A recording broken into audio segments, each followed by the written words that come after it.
Okay, so up for sale is my 2012 Jeep Grand Cherokee SRT-8. I'm going to try to make this video short and sweet because I have a bad habit of dragging these things out. So anyways, we'll do a walk around and then I'll go over all the mods, interior, then a driving video, and then the cons.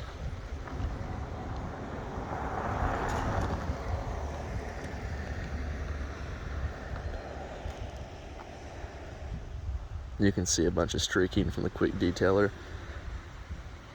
I just kind of hurry and wipe this thing down real quick to make a video.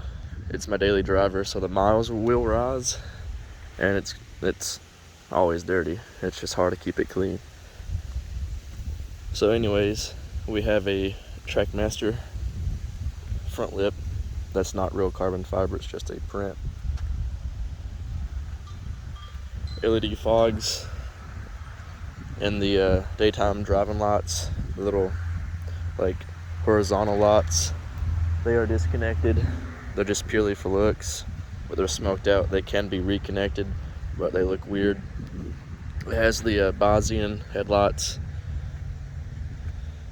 It kind of gives it the modern SRT look. And this is a Black Ops CFR full carbon fiber hood, which means it's got the carbon fiber underneath as well instead of fiberglass, so it's a lot lighter. Since the sun is hitting it on this side, I'll just show off the wheels. It has the Hellcat wraps, 20x10, all the way around, of course. All-wheel drive, you have to do that. It's limo tinted, and it's lower on the Eibach lowering springs. It's got R1 concept rotors, front and back. And it's got general grabber UHPs, still like a high performance summer tire, which I mean, they're pretty much like an all season anyway. They're just a really soft compound. Around back, the only thing done is just this taillight tint, and this on the 2012s and 13s is a chrome piece. It's just been paint matched. Towing package. So this actually comes off and you have 4 and 7 pin connectors, and it exposes the receiver, so that's pretty nice. It is a towing package. Here's this side. So yeah, this Jeep was optioned with the towing package and the luxury package, which is just pretty much the heated and cooled seats. It has the adaptive cruise control. That's what that little bulb is right there. Automatic windshield wipers, automatic bright lights, navigation, just, I'm not exactly sure off the top of my head, but it does have that. Heated steering wheel. And of course, adaptive cruise control. You can set how far you want the distance between the vehicle in front of you. Panoramic sunroof. It was option with that. The only option this Jeep didn't have was the rear DVD headrest. So we'll do an interior tour in a minute. The transfer case was replaced in 2021, so it's basically brand new. The transfer case itself was actually built in 2020. It has a stamp on it. So, I mean, you can get underneath the Jeep, everything looks brand new. The engine's been rebuilt. Typical lifter and cam failure with the 6.4 HEMI. If you can see, everything's dry as a bone. It doesn't leak smoke, peck, anything like that.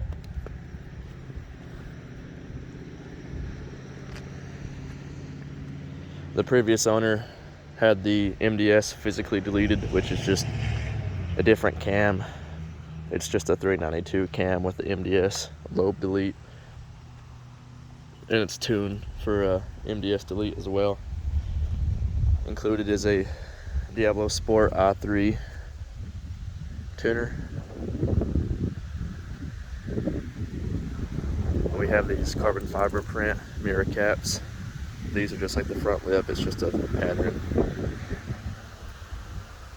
The hood is the only thing that's real carbon. Well, the interior pieces are real carbon fiber, but that's a stock. These are stock factory. They're not aftermarket, but they are real carbon.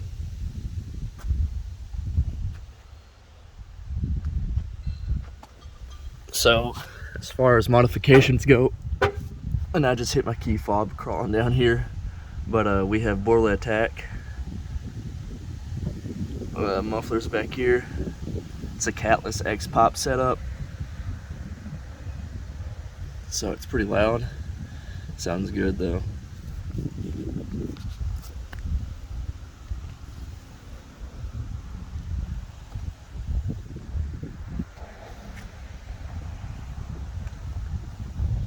Matter of fact,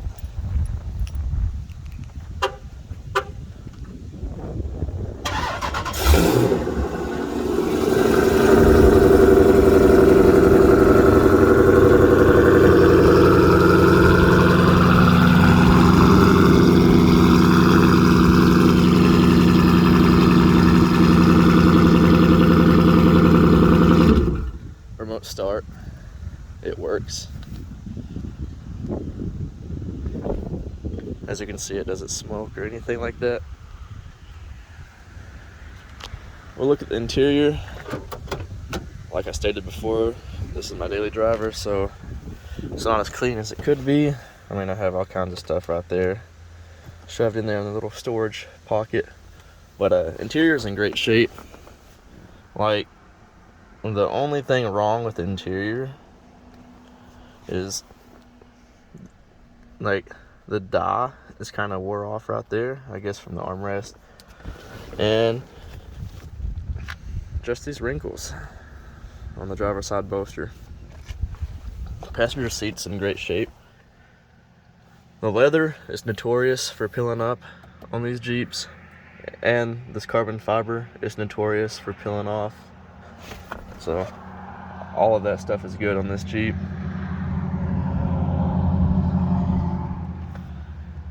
This is just the aftermarket. This is just for looks. It's not real carbon fiber. Steering wheel's in good shape. As you can see, the leather's good.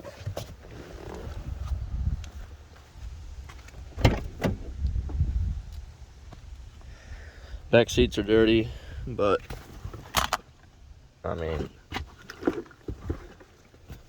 everything's in good shape. Leather, all that good stuff. I just seen the tuner. There it is. There's the tuner.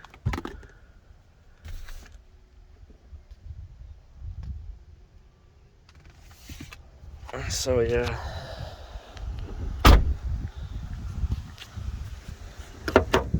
Automatic rear opening hatch.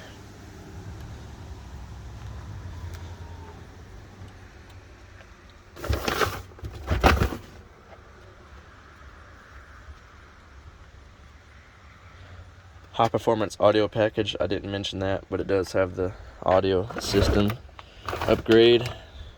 And you just press this button right here. Chrome delete.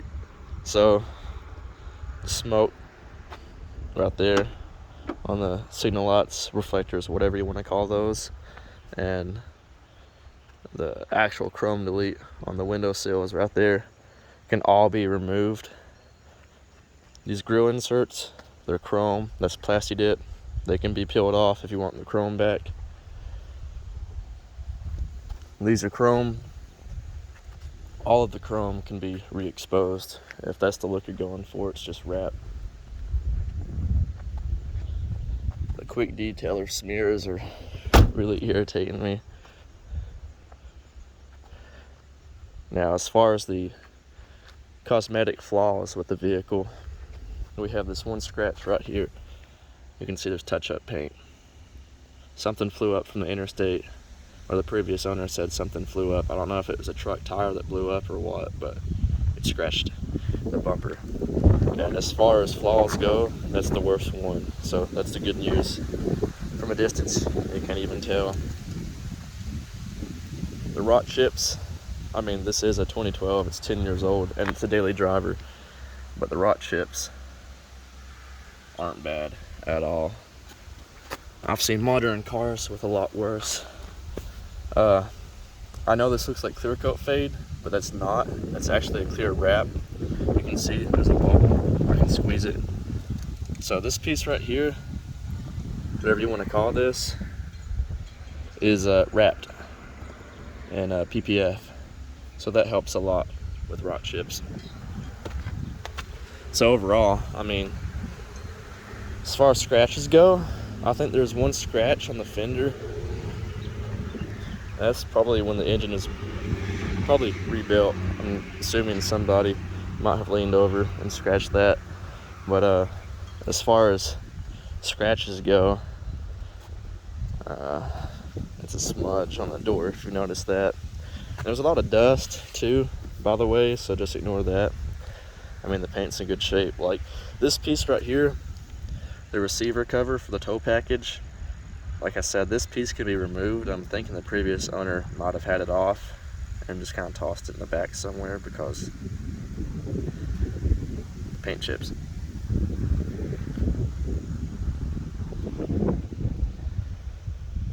But the sun is hitting this side. I mean, the other side looks just like this. It's in good shape. I mean, the paint's in good shape. You really have to get up close to it. And I mean, honestly, I think I noticed one scratch. Yeah, right here.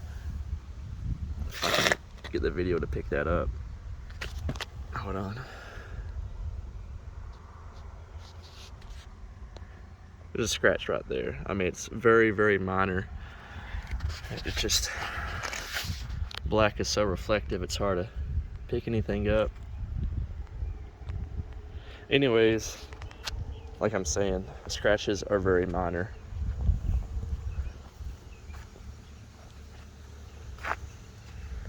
Oh, the wheels, no curb rash.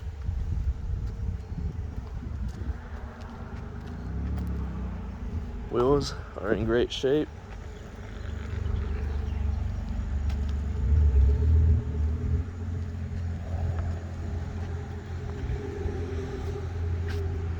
So basically you just have this one scratch up front. Basically, as far as like cosmetically, as a con with this vehicle, the only other con is the fact it has a minor exhaust leak. Let me remote start it again, see if you guys can hear it. You can hear it on startup. Right there.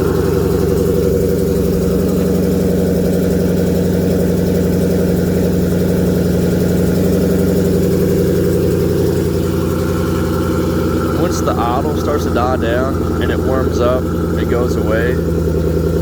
But the exhaust leak is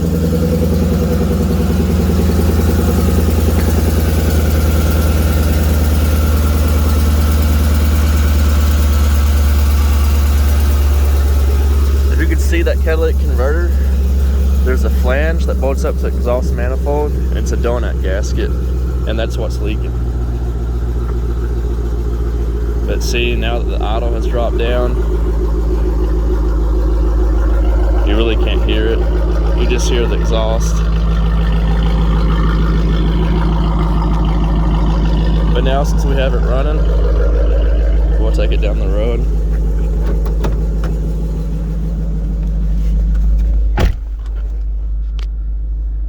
AC, heated seats, that stuff works really good. Heated steering wheel works, it's really nice, especially now since it's starting to cool it off. Bluetooth, so you can hook your phone up to it. I have to press the button since I remote started it. There we go. It's actually about to turn over 102,000 miles. Again, this is my daily driver, so that's to be expected. So, actually, you know what? I put it back in park, go back,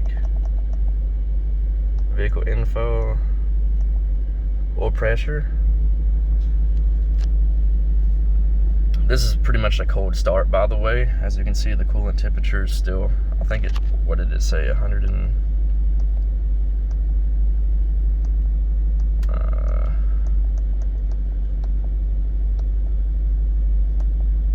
if I can figure out how to use this thing. 132, okay. It's all right here. I was too busy actually paying attention at the viewfinder. I was hitting the wrong buttons. But oil pressure is usually around 38, 37 when it's warmed up. But I want to drive it, and you can see the oil pressure.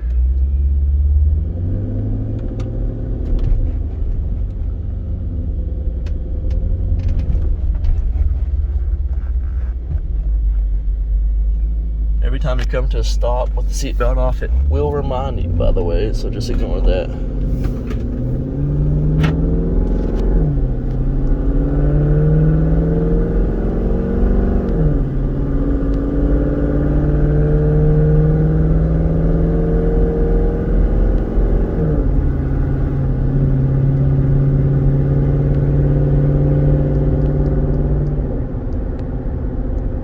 Back to vehicle speed.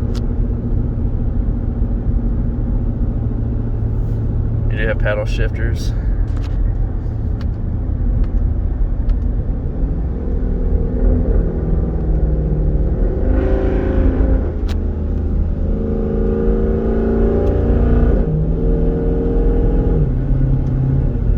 And you press and hold and it goes back to drive. You can also do it with the shifter itself. Same thing, hold it over, goes back to drive.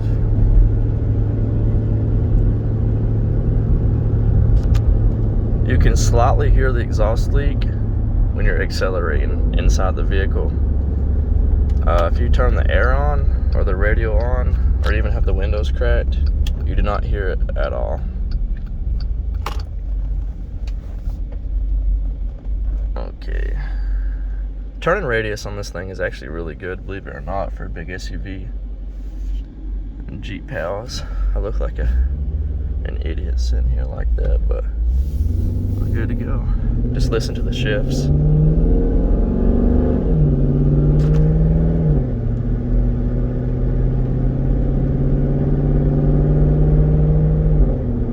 Transmission is fine. Everything works exactly like it should. And even though it has a Catless exhaust and Borla ATAKs, the interior sound is not bad because the sound deadening in these Jeeps are really good.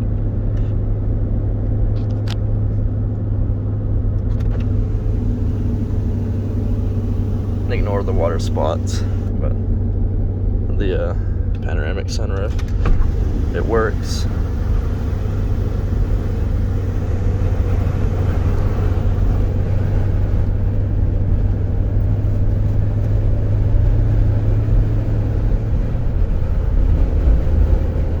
So yeah, that's pretty much it. Everything works exactly like it should.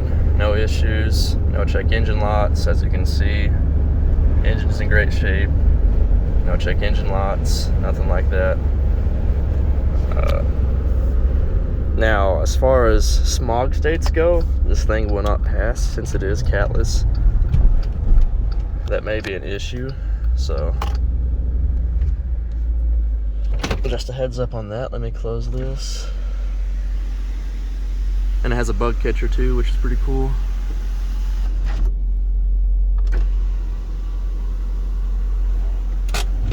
E-brake works, in case you're wondering. And the horn.